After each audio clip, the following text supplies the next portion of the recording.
Welcome back to the show. We are in the kitchen now, cooking with fresh ingredients, perfect for any summer meal. Here from North Beacon Hills Homer Restaurant, I have Chef Logan Cox cooking for me this morning. Welcome to New Day, my friend. Thank you so much for having me. I'm excited to be here. I am excited to talk about this because everything smells so good already. So what are we making? We're making sort of a classic early summer, late spring dish that we do with peas. We kind of do it every spring and summer at the restaurant. So we're kind of excited to get going and just sort of showcase how we utilize as much as we can from all the ingredients that we have here. I love it. So first of all, what is in this pot that smells so heavenly? This is our stock that we use for our pea dish.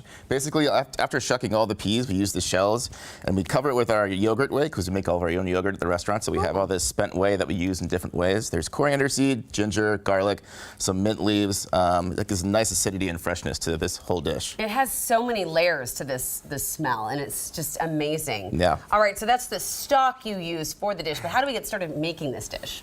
So basically what we have here, I have a pot with a little bit of olive oil in it that I have getting warmed up for us. Okay. And it's all just a big sort of quick as you go situation because we want to make sure everything seems bright and green and fresh. Okay. And we have different things that we throw in there. We have chamomile. These are sugar snap peas, our English peas, some butter for richness, the stock here that we have created before, and we finish with herbs and some of that house-made labna that we were talking about. We make our yogurt in the house. And these are mushroom breadcrumbs that we make in the house. Basically, we have dried mushrooms that we heat up with butter, and then we puree it with breadcrumbs and stuff, so it has like a real earthy, nice sort of Pacific Northwestness to it. I love seeing all the mise en place here to see what goes into it, but let's get started because I want to see how it's going together. Absolutely. If you wouldn't mind handing those are shallots and garlic right there. Yes, I've got you. You want me to put them in? Throw it in, yeah. Okay. And we'll get that going. All right. Shallots and garlic. And then we have these are pickled ramps that we've had. We actually pickled them last year. Oh, really? Yeah, so they have smell delicious. A nice vinegar component to it. Again, it's all about brightness in summer and springtime. Okay. And how long do you let that kind of saute for? I like to let it go just so I get a little bit of translucentness from on the shallots there and a little bit of brown color on the garlic. Everything you put in a pan seems to smell amazing. I mean, it's insane. Well, I've been cooking for a long time, so you learn a few tricks along the way. I bet. Yeah. So where did you start cooking? I am originally from Washington, D.C., so I worked in Washington, D.C., in New York, in Italy. In Italy? Yeah. Oh, I like it. All right, so once you start getting translucent, what's next? All right, now we have that pea stock that we made with our yogurt whey. This stuff, right? Yes, exactly. The pea stock, okay. So we get that, let that come to a brief boil. Okay. And once that keeps going, we'll throw in some butter just to sort of get it melted and a little richness. Butter's good for everything. Exactly. I feel. So how much is that? Like about a quarter stick of butter right there? Half stick? Maybe, say 2 tablespoons. Dealer's choice? Yeah, exactly. If you like it rich, add more butter. All right, I do. I do love me some butter. Do you want me to spin that for you? Spin, and by spin I mean stir. Sure, yeah, we're doing great. Spinning, stirring, whatever makes for you. So once that gets a little melted, we'll add our peas. See, right now we just want to really warm this through. All right. Some sugar snap peas as well. Okay. So it's nice and acidic. And what we like to do, season with some salt, obviously. You need lots of salt. That green is beautiful. Yeah. I love just the brightness.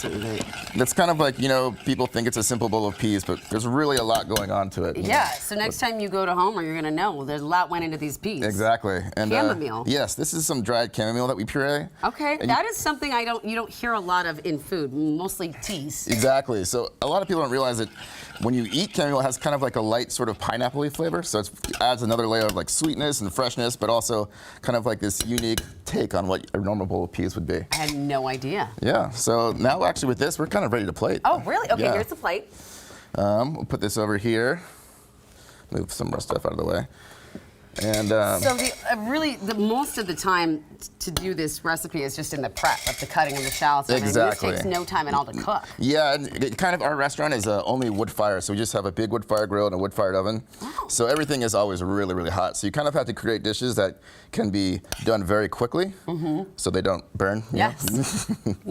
No finicky dishes here. Exactly. So here we have like the bright peas, the broth, the garlic, the ramps that are pickled, kind of get like a nice freshness and here. You don't see something like this at a restaurant. Yeah, literally you really don't. Ever. Yeah, we try to create something familiar but also unique at the same time. Okay. And this is our house-made labna.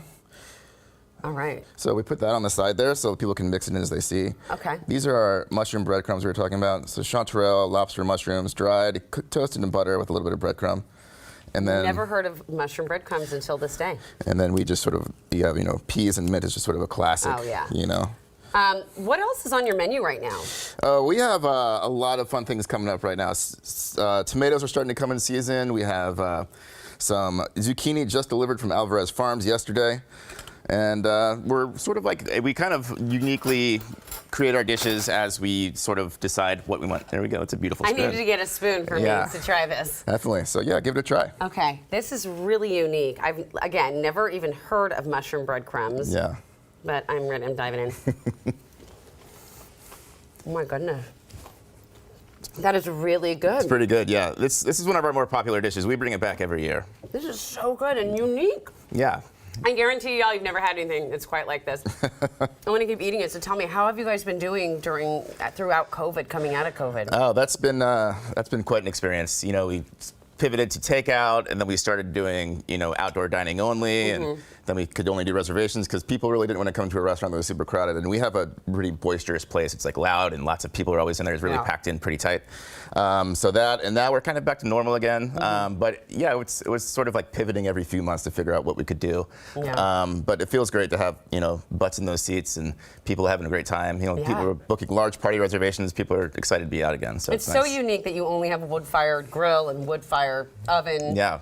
So everything has just got to be so fresh. Thank you so much. This is delicious, Great. Logan. I appreciate it. I appreciate you taking the time to come down here.